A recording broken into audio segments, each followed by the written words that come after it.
Okay, welcome back to the End of the Bench podcast, episode 2. I got myself here and Jonathan Slaughter again. Hopefully, you're checking this out again after the first time. We had a lot of fun, but to keep you from watching an hour and 11 minutes of basketball babble again, we're just going to hop right into it. Start with the 2 Game 7s coming up tomorrow night. Jonathan, what do you think about the Hornets and the Heat last night? We had a really exciting matchup the night before. We did, and I think out of the games, I feel like Charlotte has has done what they've wanted to do throughout the series. I thought the first 2 games, the Heat were just incredibly hot, and Charlotte easily could have packed it up. But I think Clifford has instilled a great system with them. I'm not surprised they lost Game 6. I think having to beat a team like the Heat 4 times in a row with the kind of metal and just they have veterans, they have great play. Dwayne Wade can still obviously bring it like he did last night. So I wasn't too surprised that they lost that. But Game 7 should be a lot of fun. The moves that Clifford has made, I think putting Jefferson in the starting lineup to kind of combat Whiteside, also add a little more offense has worked. What have you seen that you think will be the deciding factor in the Game 7? I like the Heat in Game 7. I think it's just because they got guys that have been there before. Most of the Hornets are learning this over again, or for the first time. But I do like what Clifford's done since Game 2, which outside inserting Jefferson in the lineup, he's gone a little bigger with Kaminsky. It was his comments after Game 2 where he kind of said the same thing you said. Miami's just making shots. We're not going to do anything differently. They're not a great 3-point shooting team. Eventually, they're going to start missing shots, and they stuck to their guns. And his gambles paid off. Their defense hasn't looked much different. And Miami just started missing shots. There was a little bit of Dwayne Wade old man magic last night. Knocked down 2 threes, the first 2 he's even hit since December, which helped them pull that one out in that tough fadeaway jumper from the free throw line. So really, it's anybody's ball game. I think Charlotte's done what they've wanted to do in slowing the pace down. They've kept Miami from getting out and running, although that's why Miami is able to build the lead in the third. Gordon Dragic finally got open in the open court a little bit and got a lot of shots around the rim, which he hadn't been able to do a lot in the series before. I just think Miami's been there. I think Dwayne Wade's going to have a big game. He always seems to shine when the spotlight's on him. So that's what I think is going to be the deciding factor in this Game 7. But I think Kemba Walker's been brilliant, so he's liable to go off for 45 and give them a chance. But it should be a fun duel. I think this is like where the Batum injury, he's obviously just not 100%, and I think that's why it's such a big deal. They don't really have anyone to match up with Wade. Lee's really good at moving his feet, but Wade's just so much bigger and stronger than he is. You can really take advantage of that. The weird thing is that, Kaminsky has not really been a factor except for like the second half of Game 3. I think he was pretty good. He really hasn't been a factor, and I figured they would have needed that for them to have played as well as they have. But Zeller has played up. He got hurt in Game 5, but he's gutted it out in Game 6, and he's been pretty good for them actually, with energy and kind of annoying Whiteside and things of that nature. So. I think Miami wins too. I want to go with Charlotte because I like what they've done, but like you said, I think with the veteran experience, I think you've talked me into it. The veteran experience, Wade will have a throwback game again. He always likes the spotlight. So I think the Heat will pull it out too. Plus they have home court advantage. Yeah, I think your point on Kaminsky, I would like to see some more Zeller minutes. A little bit less Kaminsky. I think he's been a reason Dang's got off to such hot starts in these games. He's been helping one pass away from the corner and leaving Dang open for corner threes, and that's been part of the factor that's helping him out. But he's obviously been a plus for them this series, and this experience is going to go a long way for him as a rookie.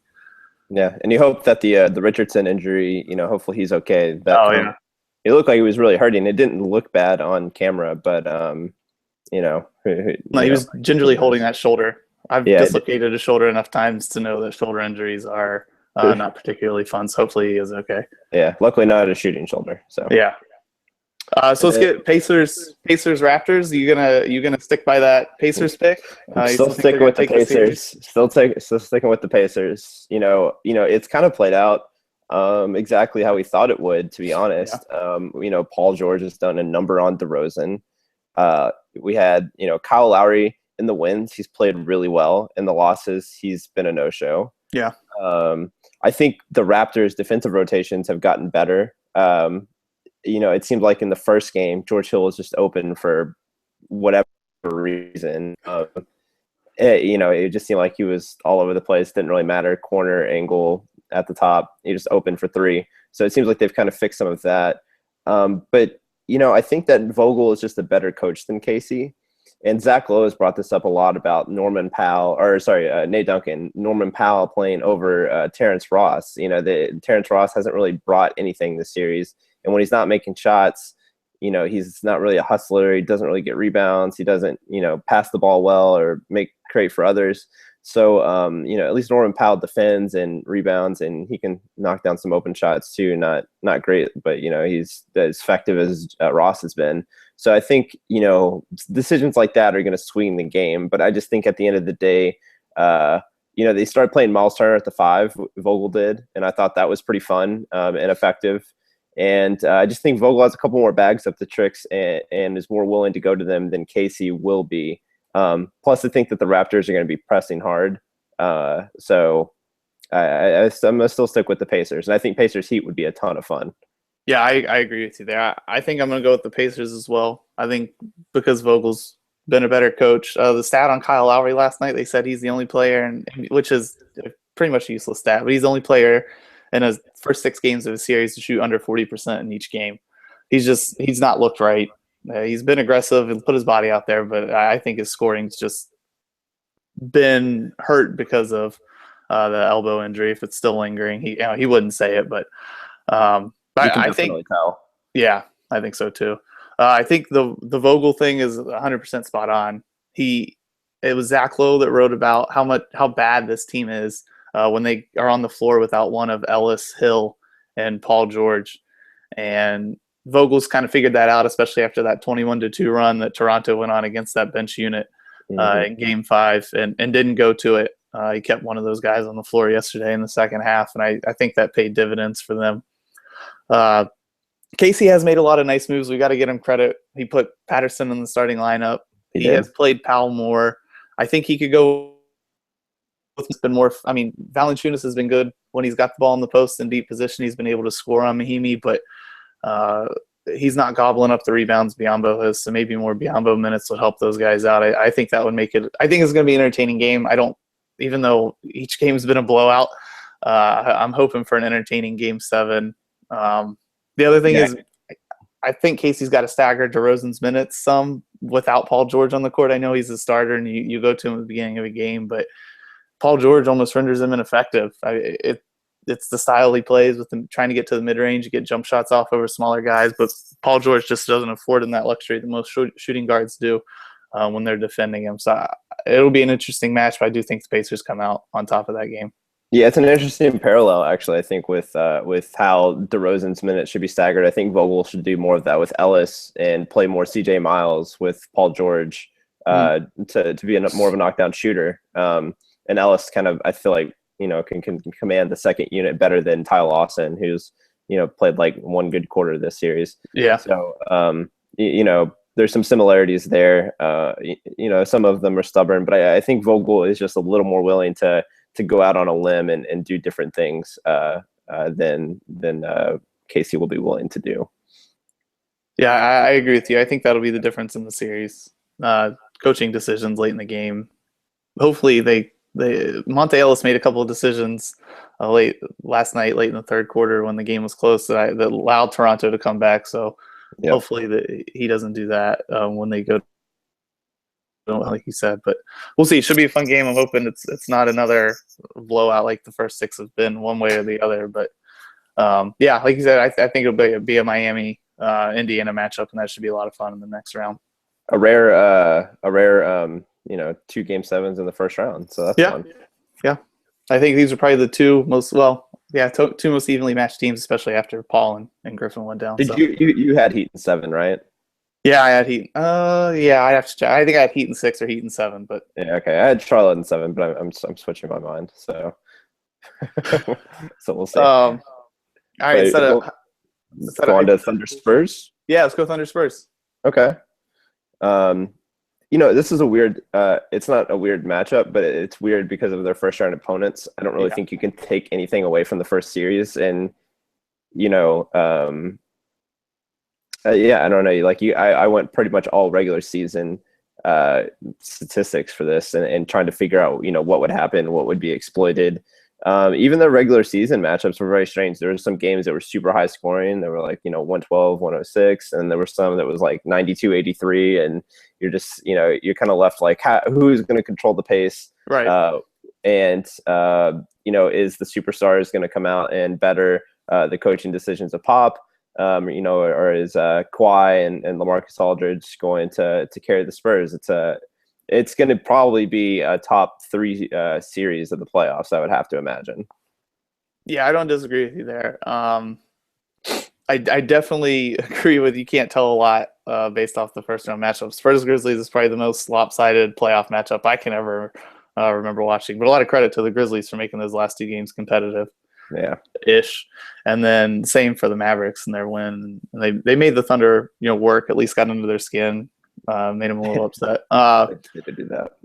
I think pace decides this series. If the Spurs favors them a lot, you keep Westbrook and Durant out of the open court because Kawhi's been effective against those guys, but he can only guard one of them at a time. And they don't really have a defender. Tony Parker doesn't have a prayer on Westbrook, neither does Danny Green. And Danny Green, Aldridge, whoever you want to put on Durant, Diaw. They probably will try Diaw on him a little bit. I don't think they really have much of a chance either. But on the other end, Kawhi's been super effective against the Thunder.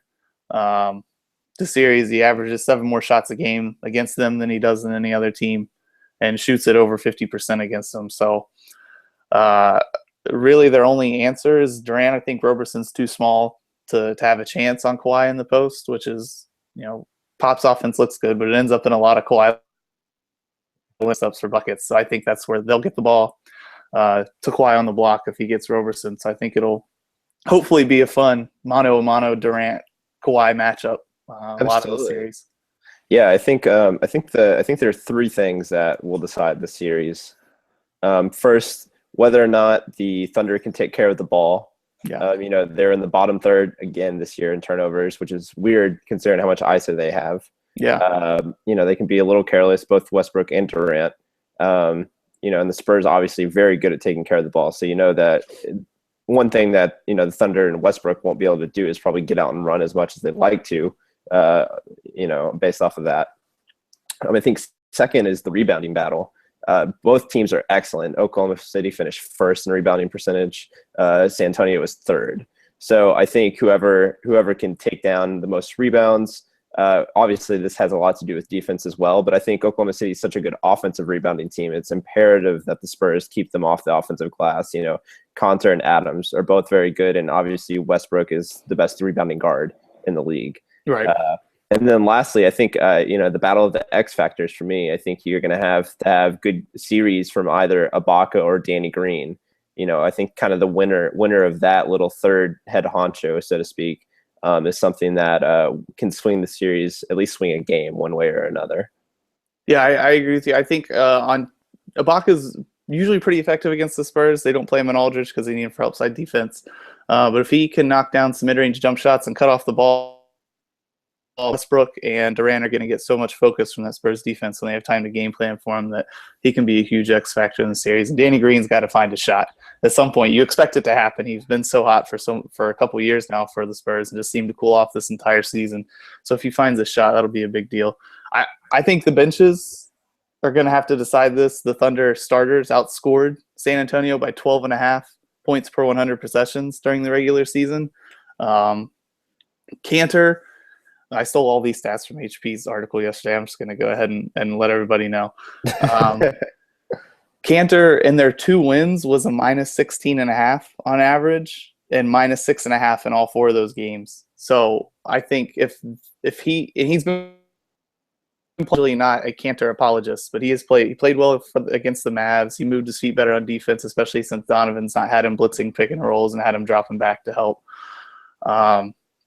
And I then think he'll struggle with Patty Mills though in the pick and roll. I think so too. Yeah. And then the other guys, Waiters has played well. He played well against the Mavericks. He shot, I believe over 40% for over 45% for the series, over 40% from three, and averaged a little over 10 points a game. So if those two guys are effective, that gives them a chance, because as much as Donovan will be able to play Westbrook and Durant together, he's going to have to either have them on the bench together sometime or stagger their minutes others, where they both aren't going to be on the floor. And that's when they get into issues. Their starting lineup is incredible. They blitz other teams, especially even the Spurs. So I think the bench units will have a lot to say with it, and Boris Diaw and Patty Mills will make things pretty difficult for the Oklahoma City Thunder bench units. Yeah, I think one thing that Pop's going to have to decide is, how is he going to use everyone on defense? And I can honestly see him keeping, Kawhi on Westbrook, and then putting Parker on Roberson, and maybe having Danny Green chase Durant around. But then, you might give up some points in the one-on-one situations, but on those pin down screens, they might trap or something, because with Roberson out there, it's just, you can play 4-on-5. Yeah. And I think Pop will find a way to, clog out the paint, or to force Durant to be a passer more than he would like to be. He's still not super great at passing. He does well enough, and, he can pass out of double teams and stuff like that. But I think Pop will force the issue on those types of things, especially in the fourth quarter, where the Thunder have struggled mightily. Yeah, I agree with that. I think you give Pop time to game plan for anybody, and it's going to cause that team a lot of problems. It'll be interesting to see how he matches up. I know from the stats I saw during the regular season, Kawhi wasn't as effective against Westbrook as he was one-on-one against Durant, because Westbrook has the speed to get by him off the dribble. But if they can clog up, they'll be there to clog up the paint. I imagine when Westbrook has the ball, it'll look a lot like how Pop's teams guarded LeBron James in the finals. Yep. Where they had the whole floor shaded to him just to clog up the lane, and it'll be up to other guys, especially Ibaka. We talked about Ibaka to make shots. I think that's going to be hugely important to the series. And Brooks' then counter moves are going to be, I think, very important. Yeah. I ultimately think against the Spurs, their best lineup is if you're not going to use Roberson on Durant or on Kawhi, then I think he's pretty much useless. I would stick like Randy Foye or someone in there. Randy Foye can guard Danny Green, and he's at least can knock down some shots in the corner. So I think it'll be interesting to see how Donovan decides what his final lineup is going to be, because I don't think Roberson should be in it, and we'll see how long he sticks with that lineup. Yeah, I think I saw Roberson's the least effective in the fourth quarter of all their shooting guard pairings with the rest of their starters. So I think he'll definitely go with Waiters or Foye late in the game. I think that Westbrook and Durant do just enough. I think Kawhi can only guard one of them for a series, and each one of them has one game where they just erupt to their superhuman level. I think they pull it out in 7. They play the Spurs pretty tough. They beat them in 2012, played them tough 2 years ago. We'll see. This I think you're right. Top 3 series, maybe the most fun series to watch in this entire playoffs. Yeah, I'm going Spurs in 6. I just think Pop is Donovan's. This is a rough matchup for Donovan, I think. And I'm not certain that this would be a great learning experience, I think, for him to figure out like that you don't have any time to waste. And, he should know that with how the NCAA tournament is set up, but right. I think sometimes you can get fooled into like a 7-game series and you have all this time to make correct, decisions and stuff like that. I think he's going to find out quickly in this series, especially since he barely got his feet wet in the first series. He didn't really have to do anything. The Mavs were just decimated with injury. There was no way they were going to lose. He didn't have to make any adjustments. I think that he's going to get baptized harshly in the series. And despite the brilliance of Westbrook and Durant, I think that the Spurs will pull it out in 6. Yeah, it's hard to argue Popovich out coaching somebody for a reason that the Spurs are going to win a series. So I guess the other series is Cavs and Hawks that we'll talk about today. Cavs took care of business against the Pistons. The Pistons made it fun. Apparently Stanley Johnson was in LeBron's head the entire series.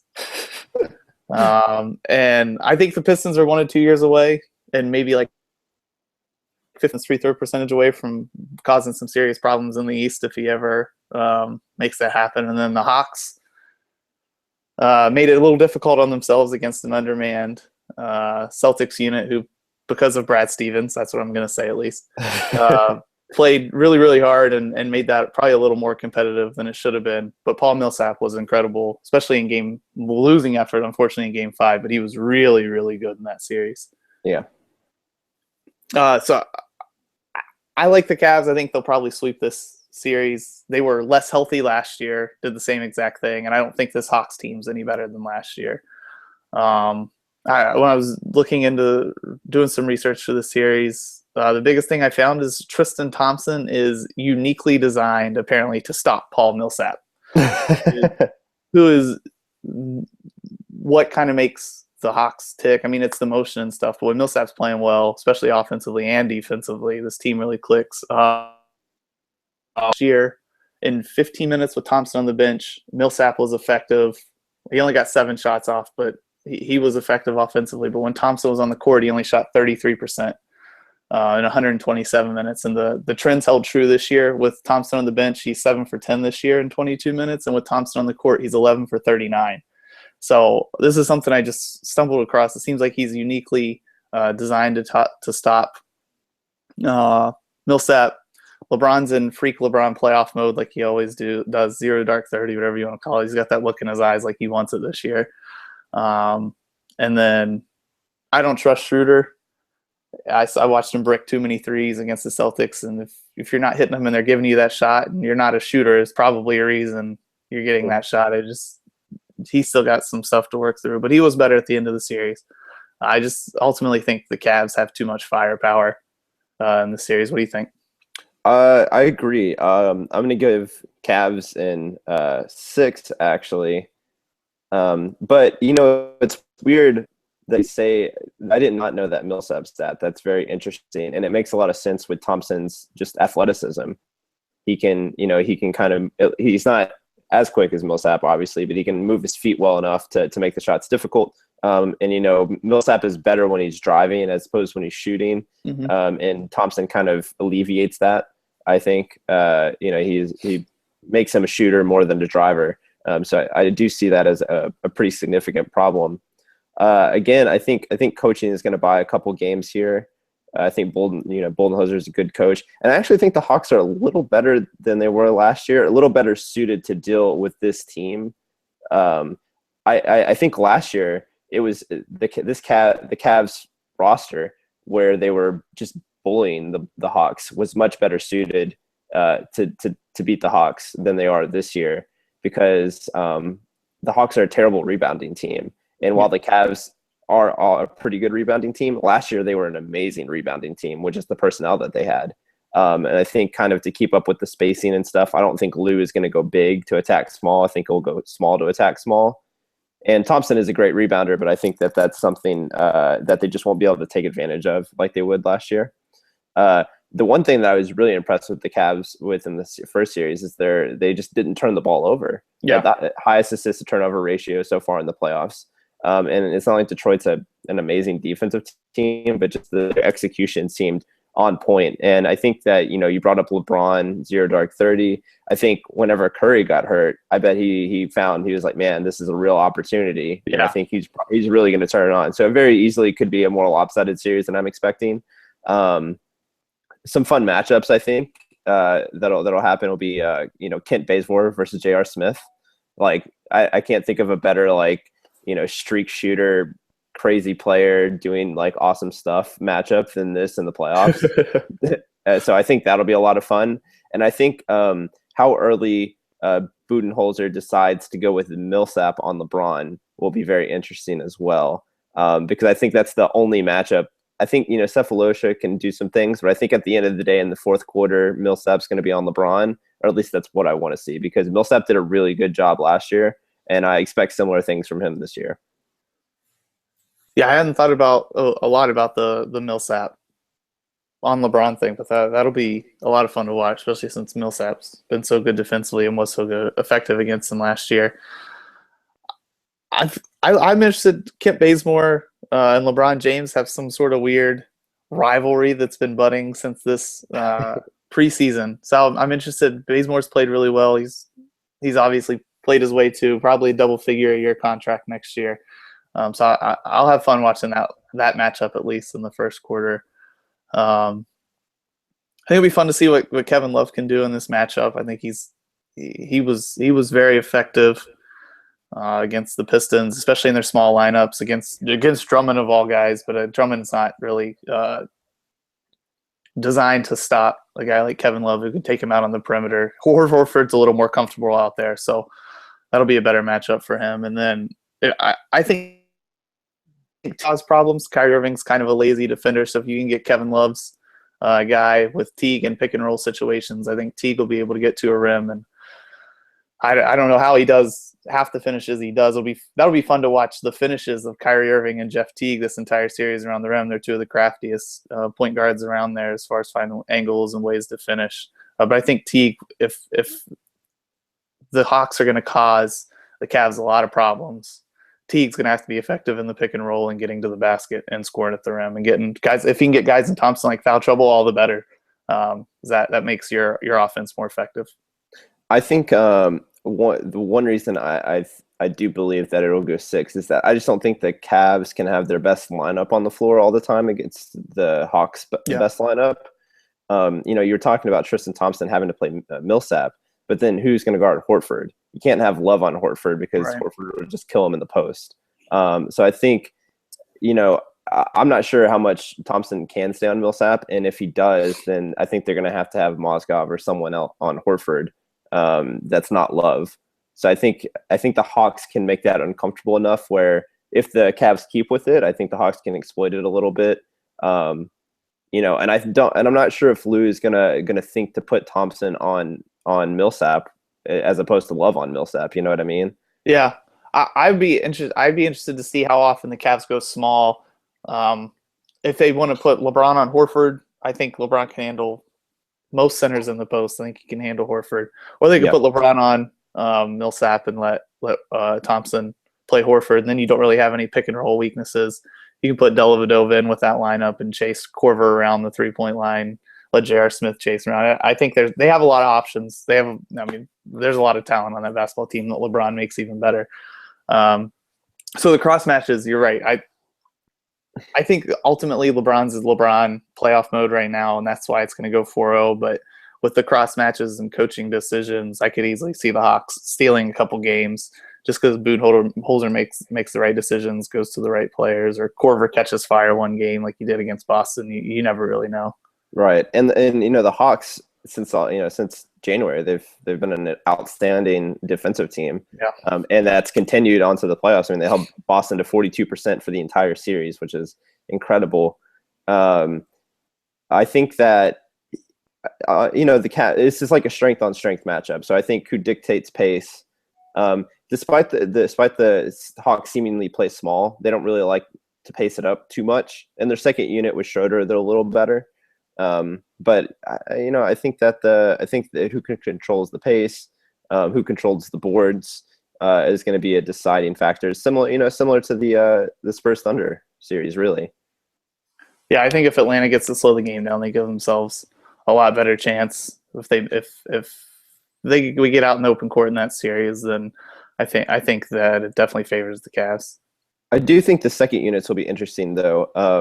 I like Schroeder in this matchup actually a little more than you do. I think Dellavedova can't really stay with him, and so I think that they'll have a lot of success. Now, whether Thompson's playing with Dellavedova and minimizes his ability to get to the basket a bit, that'll be something. But I think that if the Cavs want to put Kevin Love at the 5 in the second unit, I think while sacrificing some rim protection, or at the 4 with Thompson, I think that Love can really go to work on a lot of the forwards that the Hawks have. If it's Muscala or Mike Scott or whatever, Love can really go to work on them. So I think Love against the second units will be fascinating. And I think Schroeder is a pretty big key to just keeping afloat the teams, because he's probably also going to have to play a lot against Kyrie, because they like to stagger. Lou likes to stagger Kyrie and LeBron. So I think the Hawks second unit playing well is going to have to happen if they are going to win as many games as I think they will. Absolutely. Should be a lot of fun to watch these two conference semifinal series. We still don't know one of the matchups for the Eastern Conference, or we don't know who's going to be playing in that. So I guess we'll be back within a couple days to do a breakdown of the other two. Maybe like Monday or something. Yeah, okay. So we'll get back on Monday. Thanks for doing this again. A lot of fun. We'll see how our picks pan out. Yeah, have a great weekend. You too, man.